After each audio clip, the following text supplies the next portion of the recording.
అన్ని మీరు దీవించండి. ఫస్ట్ ఆరోగ్యం దయచేయండి, 2 జ్ఞానము దయచేయండి, 3 జ్ఞాపశక్తి దయచేయండి, 4 చదువును దయచేయండి, 5 వేల అమ్మ నాన్నగారు దీవించండి, లక్షలో నడిపించండి.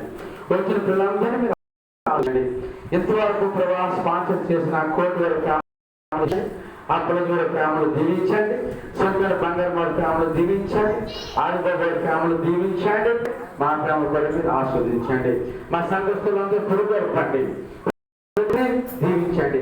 ఇవో సొంత వరపక్షలు దీవించండి. మన గౌరవ ఈసారితో 2 సార్లు ప్రభువా స్పాన్సర్ చేశారు. గౌరమ్మగారిని మరి దీవించండి. ఈ కార్యక్రమం చిన్నపిల్లల మొదలు వృద్ధుల వరకు ఆయన అనాథ సంకల్పం నడిపించే వీటినే మీరు దీవించమని ఈ దాసుడు ప్రభా అధ్యక్షులు నడిపిస్తున్న అప్పలకి వారి కుటుంబాన్ని, వారి పిల్లల్ని, వారందరినీ మరి దీవించమని, కాపాడమని, సంరక్షించమని యేసు నామములో ప్రార్థిస్తున్నాం తండ్రి. ఆమేన్. ఆమేన్ చెప్పండి అందరూ. ఆమేన్.